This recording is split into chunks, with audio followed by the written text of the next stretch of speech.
Hi friends, welcome back to our channel. So కంటెంట్లోకి వెళ్ళే ముందు నేను మీకు కొన్ని విషయాలు చెప్తాను. సో యాక్చువల్లీ చాలామంది రిక్వెస్ట్ చేసిన వెంటనే దాన్నే ముందర వీడియోస్ అన్ని రికార్డ్ చేసేసి యూట్యూబ్లో పోస్ట్ చేద్దాం, సింపుల్గానే ఉంటుందని అనుకున్నాను.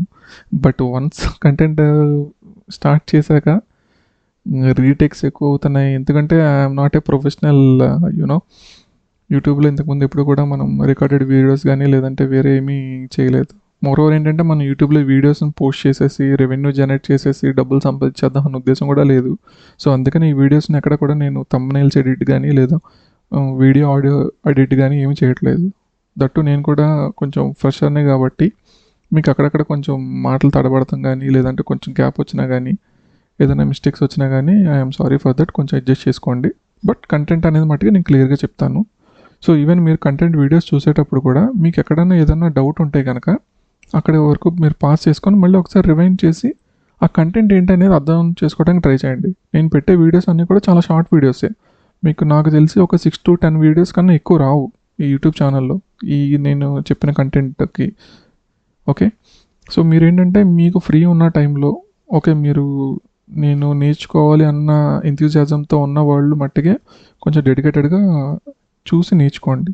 ఓకే, అండ్ మోర్ ఓవర్ నేను చెప్పినట్టు మీకు ఇక్కడ ఏం చెప్పినా కానీ నేను చాలా బేసిక్స్ అనేది చెప్తాను. ఇక్కడ మీరు చూసే పాయింట్స్ అన్నీ కూడా నేను గూగుల్లో నుంచి తీసినాయి. ఓకే, మీకు ఇంకా దీని గురించి నేను చాలా డీప్గా వెళ్ళి నేర్చుకుంటాను అని అంటే కనుక మీరు గూగుల్లోకి వెళ్ళి దీని గురించి సెర్చ్ చేసినా లేదా మీరు యూట్యూబ్లోనే ఇంకా వేరే యూట్యూబ్ ఛానల్స్ మన తెలుగు గూగుల్లో కూడా చాలా ఛానల్స్ ఉన్నాయి.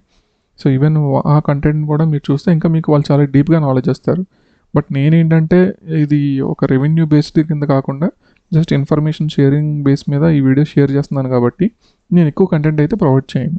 ఓకే, సో జనరల్గా what is stock market? Stock market అనేది ఏంటంటే ఒక కంపెనీ యొక్క షేర్స్ని బయ్యింగ్ సెల్లింగ్ జరగడం అనేది ఉంటుంది. సో దీన్నే equity market or share market అనేది అంటారు. ఓకే, అసలు స్టాక్ మార్కెట్ అనేది ఎలా వర్క్ అవుతుంది? సో ఫస్ట్ వచ్చేటప్పటికి కంపెనీ అనేది వాళ్ళ క్యాపిటల్ని రేస్ చేసుకోవటానికి కొన్ని షేర్స్ అనేది ఇస్తూ ఉంటుంది. చాలామందికి తెలుసు. ఇప్పుడు ఏంటంటే ఇప్పుడు మనం కన్స్ట్రక్షన్ కంపెనీ తీసుకుందాం. సో అదొక వెల్ డెవలప్డ్ కంట్రీ. సో ఇంకా వాళ్ళు ఏంటంటే వాళ్ళ వెంచర్ని వేరే ప్లేస్లో పెడదాము లేదంటే వాళ్ళ బిజినెస్ ఇంకా ఎక్స్పాండ్ చేద్దాము అని అనుకుంటే ఇన్ కేస్ వాళ్ళు బ్యాంక్ లోన్కి అప్రోచ్ అయ్యారనుకోండి, ఆ బ్యాంక్ లోన్ వాళ్ళకి రావాలి అని అంటే వాళ్ళకు ఉన్న అసెట్స్ని బ్యాంకులో వాళ్ళు షూరిటీ కింద ప్లేస్ చేయాల్సి వస్తుంది. దానివల్ల ఏంటంటే వాళ్ళు మంత్లీ ఇంట్రెస్ట్ పే చేసుకోవాలి, ఇంకా చాలా ఉంటాయి అన్నమాట. వాళ్ళ అసెట్స్ కూడా బ్యాంక్ దగ్గర బ్లాక్ అయిపోతాయి. బట్ ఇక్కడ ఏంటంటే చాలా వరకు కొన్ని ప్రైవేట్ కంపెనీస్ కానీ పబ్లిక్ కంపెనీస్ కానీ ఏం చేస్తాయంటే ఫండ్ రైజింగ్ కోసం స్టాక్ మార్కెట్లో వాళ్ళ కంపెనీని లిస్టింగ్ చేసుకొని వాళ్ళు ఏంటంటే వాళ్ళ కంపెనీకి ఉన్న షేర్స్ని స్టాక్ మార్కెట్లో ఎక్స్చేంజ్లో పెట్టి మనం ఎవరైతే బయ్యర్స్ ఉంటామో మనం ఆ షేర్ని బై చేసాము అని అంటే కనుక అక్కడ ఫండ్ అనేది రైజ్ అవుతుంది. సో ఆ రైజ్ అయిన ఫండ్ దాన్ని యూజ్ చేసి వాళ్ళు ఇంకా బిజినెస్ అనేది ఎక్కువ ఎక్స్పాండ్ చేయడానికి అనేది ఛాన్స్ ఉంటుంది అనమాట. దీనివల్ల ఏంటంటే ఇన్వెస్టర్స్ ఎవరైతే షేర్స్ని బై చేస్తున్నామో మనం అందరూ కూడా ఇన్వెస్టర్స్ కింద లెక్క వస్తుంది. సో దీంట్లో ఏంటంటే మనం ఆ షేర్ను బై చేయటం వల్ల ఇప్పుడు ఒక వెల్ గ్రోన్ కంపెనీ, ఒక ఐటీ కంపెనీ అలా ఉన్నాయనుకోండి, ఆ కంపెనీలో మనం షేర్ పర్చేస్ చేసుకున్నాం. ఫర్ ఎగ్జాంపుల్ ఒక 100 రూపీస్లో ఉన్నప్పుడు మనం ఒక 1000 షేర్లు అనేది పర్చేస్ చేసేది. ఓకే, సో ఎప్పుడైతే ఆ కంపెనీ యొక్క ఇయర్ ఎండ్ రిపోర్ట్స్ కానీ ఇవంతా కూడా గ్రోత్ అనేది బాగుంటే కనుక ఆటోమేటిక్గా షేర్ వాల్యూ అనేది ఇంక్రీజ్ అవుతుంది. ఆ షేర్ వాల్యూ ఇంక్రీజ్ అవ్వటం వల్ల ఇప్పుడు ఫర్ ఎగ్జాంపుల్ మనం 100 రూపీస్లో బై చేసిన షేరు ఒక 120 రూపీస్కి వెళ్ళింది అనుకోండి, ఆ 20 రూపీస్ మన ప్రాఫిట్ అనమాట. ఒకవేళ ఇన్ కేస్ ఆ కంపెనీ సరిగ్గా పెర్ఫామ్ చేయకపోయినా లేదంటే ఫైనాన్షియల్ రిపోర్ట్ సరిగ్గా లేకపోయినా 100 రూపీస్లో మనం కొన్న వాల్యూ 80 రూపీస్కి పడింది అనుకోండి, అక్కడ ఈచ్ షేర్కి మనకి 20 రూపీస్ లాస్ అనమాట. సో ఇక్కడ ఏంటంటే ప్రాఫిట్ వచ్చినా లాస్ వచ్చినా మనమే బేర్ చేస్తాం. ఓకే,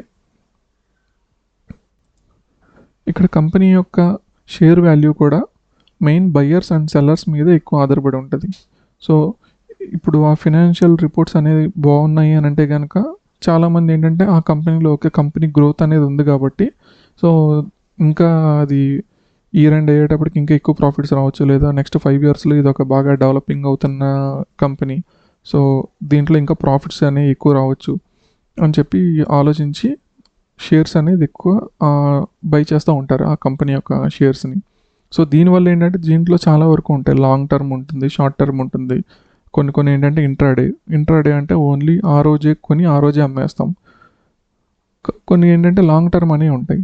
లాంగ్ టర్మ్ స్టాక్స్ ఎవరైతే హోల్డ్ చేసుకుంటారో అంటే ఒక కంపెనీలో సమ్ పర్సంటేజ్ ఆఫ్ షేర్స్ని బై చేసి, నేను చెప్పాను కదా ఇంతకుముందు, ఒక 100 రూపీస్ వాల్యూలో మనం కంపెనీలో షేర్ బై చేసి అలాగా లాంగ్ టర్మ్ అంటే ఒక 1 year అలా హోల్డ్ చేసామనుకోండి, ఇయర్ ఎండ్ అయ్యేటప్పటికి ఆ కంపెనీ ప్రాఫిట్లో ఉంది అని అంటే కనుక ఆ కంపెనీకి వచ్చిన ప్రాఫిట్ని ఈ షేర్ హోల్డర్స్ ఎవరైతే ఉన్నారో వీళ్ళకి సమ్ పర్సంటేజ్ అనేది అలాట్ చేస్తూ ఉంటుంది. కొన్ని కంపెనీస్ ఏంటంటే షేర్ 1+1 అలా ఆఫర్ చేస్తూ ఉంటుంది అనమాట. అంటే ఆల్రెడీ మన దగ్గర ఒక 100 షేర్స్ ఉన్నాయనుకోండి, ఆ కంపెనీ ఇంకొక 100 షేర్స్ మనకి, మీరు లాంగ్ టర్మ్ ఇన్వెస్టర్ కాబట్టి మేము ప్రాఫిట్లో ఉన్నాం కాబట్టి మీకు ఇంకొక 100 షేర్స్ అనేది అలాట్ చేస్తున్నామని చెప్పి చెప్తుంది అనమాట. సో ఇవి బేసిక్స్. ఓకే, సో ఈ స్లైడ్లో చూడొచ్చు, ఇదంతా కూడా సమ్ బేసిక్ ఇన్ఫర్మేషనే. స్టాక్ మార్కెట్ అనేది ఎందుకు important and type of stock market trading, దాంట్లో షార్ట్ సెల్లింగ్ అనేది ఉంటుంది, స్వింగ్ ట్రేడింగ్ అనేది ఉంటుంది, ట్రెండ్ ఫాలోయింగ్ అనేది ఉంటుంది. సో ఇవంతా కూడా చాలా బేసిక్స్ అనమాట నేను చెప్పిందంతా కూడా. ఇక్కడ షార్ట్ సెల్లింగ్ అని అంటే ఏం లేదు, ఇప్పుడు మనం 100 రూపీస్లో స్టాక్ని బై చేసాం కదా, సో ఇలాగే కొంత సెల్లింగ్ అనేది కూడా చేస్తారు. అవి మీకు ఇన్డెప్త్కి వెళ్ళాక అర్థమవుతుంది. నేను ఇప్పుడు బేసిక్ చెప్తాను. ఫర్ ఎగ్జాంపుల్ ఇప్పుడు ఒక కంపెనీ సరిగ్గా పెర్ఫామ్ చేయలేదు అని అనుకుందాం. లైక్ ఇప్పుడు మనం రీసెంట్గా చూసింది అయితే కనుక చైనా డీప్ సీక్ అనేది ఒకటి లాంచ్ చేసింది ఏఐని. సో అప్పుడు ఏమైంది, మనకి యూఎస్ స్టాక్ మార్కెట్ అంతా కూడా బాగా కుప్పకూలిపోయింది. సో షేర్ వాల్యూస్ అన్నీ కూడా పడిపోయినాయి. 8 లక్షల కోట్ల వరకు లాస్ అయిపోయారు ఇన్వెస్టర్స్ అని చెప్తూ ఉంటారు కదా. సో ఆ సిచ్యువేషన్లో ఏంటంటే, ఫర్ ఎగ్జాంపుల్ ఇప్పుడు డీప్ సీక్ లాంచ్ అయినప్పుడు ఎవరికి బెనిఫిట్, ఇప్పుడు చైనా వాళ్ళకి బెనిఫిట్ కాబట్టి చైనా పీపుల్ అంటే ఒక అనలిస్ట్ ఏం చేస్తాడు, ఇప్పుడు డీప్ సీక్ అనేది ఫ్రీగా లాంచ్ చేస్తున్నారు. చాట్ జీపీటీ ఏంటంటే సమ్ పెయిడ్ కంటెంట్ అనేది ఉంటుంది అనమాట. అంటే మీరు మంత్లీ సబ్స్క్రిప్షన్ కింద ఎంత అమౌంట్ అనేది పే చేయాలి. బట్ డీప్ సీక్ అనేది ఏంటంటే దాన్ని కంప్లీట్లీ ఫ్రీ చేసేసింది అనమాట. సో నేను ఒక అనలిస్ట్ కింద ఆలోచించినప్పుడు నాకు ఒక ఇన్సైడ్ ఇన్ఫర్మేషన్ అనేది ఉందనుకోండి. ఇప్పుడు డీప్ సీక్ని ఆలోచిస్తే ఏంటి, నాకు అది కంప్లీట్లీ ఫ్రీ కాబట్టి, సో ఆ కంపెనీ ఏ కంపెనీ అయితే డీప్ సీక్ని లాంచ్ చేసిందో దానికి ఫ్యూచర్లో గ్రోత్ ఉంటుంది కాబట్టి, ఫర్ ఎగ్జాంపుల్ ఆ కంపెనీ వాల్యూ బాగా ఇంక్రీజ్ అవుతుంది కాబట్టి దాని షేర్ వాల్యూ ఒక 100 రూపీస్లో ఉందనుకోండి, నేను అక్కడ బై చేస్తాను. ఒక 1000 షేర్స్ అవ్వచ్చు, 10,000 షేర్స్ అవ్వచ్చు, నా దగ్గర ఉన్న అమౌంట్ బట్టి. సో అక్కడ ఏమవుతుందంటే నేను బయ్యర్ అవుతాను. ఓకే, క్లియర్గా అర్థం చేసుకోండి.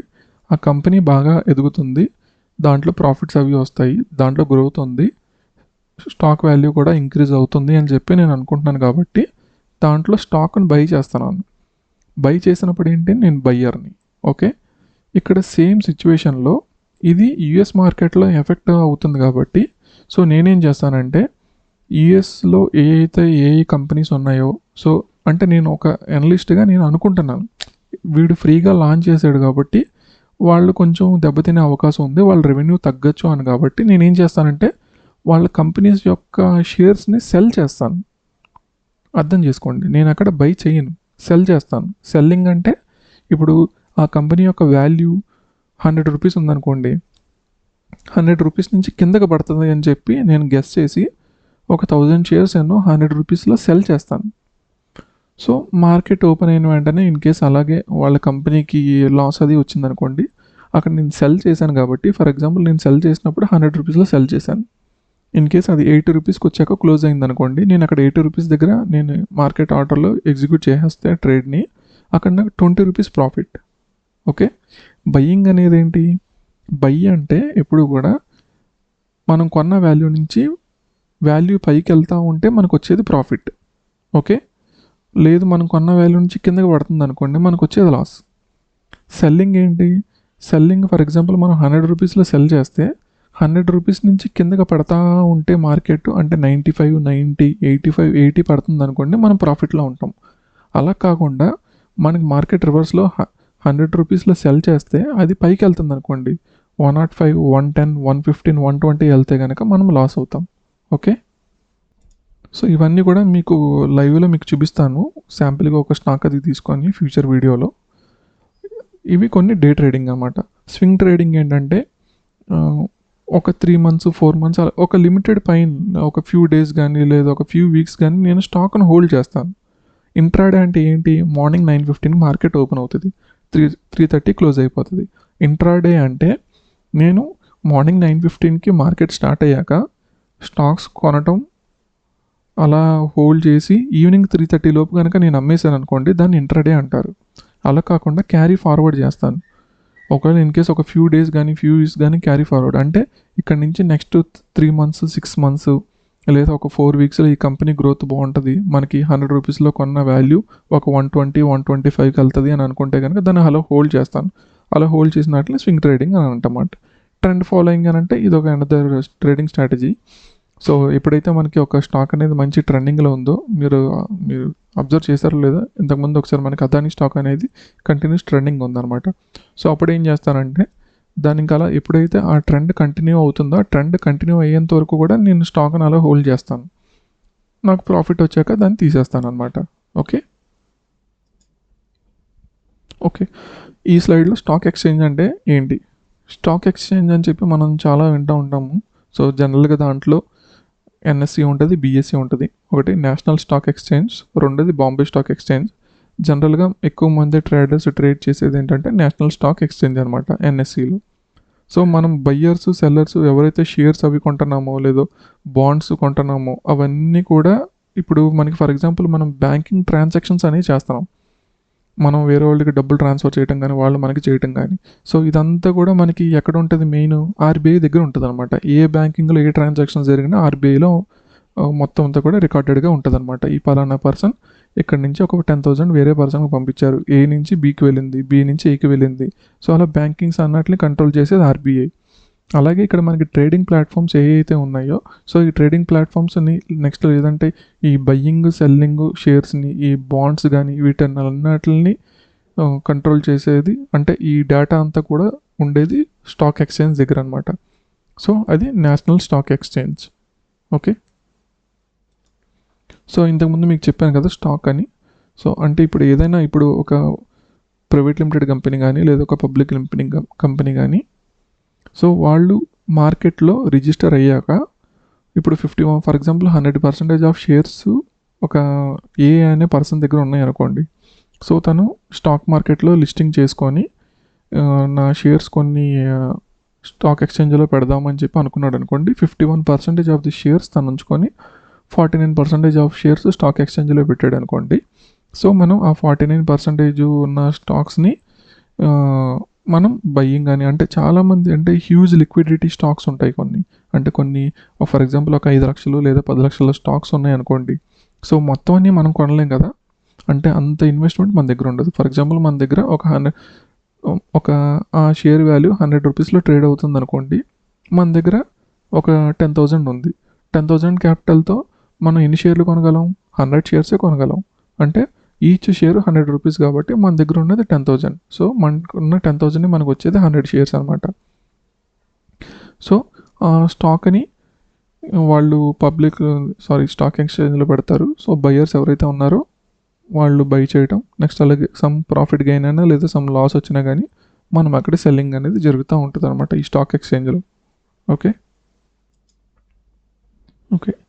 Next Nifty and bank Nifty. So మనం జనరల్గా చెప్పాను కదా ఇంతకుముందు, మనం న్యూస్లో కూడా చూస్తూ ఉంటాం.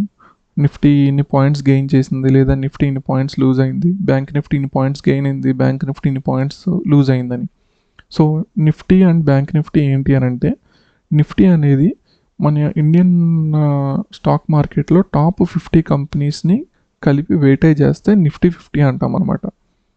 దీంట్లో మీకు నెక్స్ట్ స్క్రీన్లో మీకు చూపిస్తాను, బ్రౌజర్లోకి వెళ్ళి అసలు నిఫ్టీ 50లో స్టాక్స్ ఏముంటాయి, బ్యాంక్ నిఫ్టీలో స్టాక్స్ ఏముంటాయి అని. సో ఏంటంటే మనకి చాలా నెంబర్ ఆఫ్ కంపెనీస్ అనేవి ఉంటాయి. బట్ నిఫ్టీ 50లో మట్టికి రిజిస్టర్ అయిన టాప్ 50 కంపెనీస్ యొక్క స్టాక్ వాల్యూ, దాని యొక్క వెయిటేజ్ బట్టి నిఫ్టీ 50 వాల్యూ అనేది అప్ అండ్ డౌన్ అవుతూ ఉంటుంది అనమాట. నెక్స్ట్ బ్యాంక్ నిఫ్టీ ఏంటంటే, బ్యాంక్ నిఫ్టీలో టాప్ 12 బ్యాంక్స్ ఏవైతే ఉన్నాయో, బ్యాంకింగ్ సెక్టర్లో ఉన్న బ్యాంక్స్, వాటి యొక్క టాప్ 12 వెయిటేజ్ని బట్టి ఈ బ్యాంక్ నిఫ్టీ వాల్యూ అనేది ఇంక్రీజ్ అవటం, డిక్రీజ్ అవటం అనేది జరుగుతుంది. ఓకే ఫ్రెండ్స్, మీకు మళ్ళీ క్లియర్గా చెప్తున్నాను, మీకు ఎక్కడన్నా ఏదన్నా డౌట్ వచ్చినా లేదా సరిగ్గా మీకు అర్థం కాకపోయినా పాస్ చేసుకొని మళ్ళీ రివైండ్ చేసి మళ్ళీ ఒకసారి ప్లే చేసి వినండి. ఎందుకంటే ఇప్పుడు మనం ఈ వీడియోస్ ఏవైతే వింటున్నామో ఇన్ కేస్ మనం ట్రేడింగ్ స్టార్ట్ చేస్తే కనుక మనకి ఇంకా లైఫ్ టైం ఇదే అనమాట కాన్సెప్ట్. మీకు ఎక్కడ కూడా చేంజ్ అవ్వదు. మీరు నా దగ్గరే కాదు వేరే వాళ్ళ దగ్గరికి వెళ్ళినా కానీ ఈ కాన్సెప్ట్ అనేది చేంజ్ అవ్వదు. సో ఏంటంటే ఫస్ట్ కాన్సెప్ట్ని అర్థం చేసుకోవడానికి ట్రై చేయండి. ఓకే.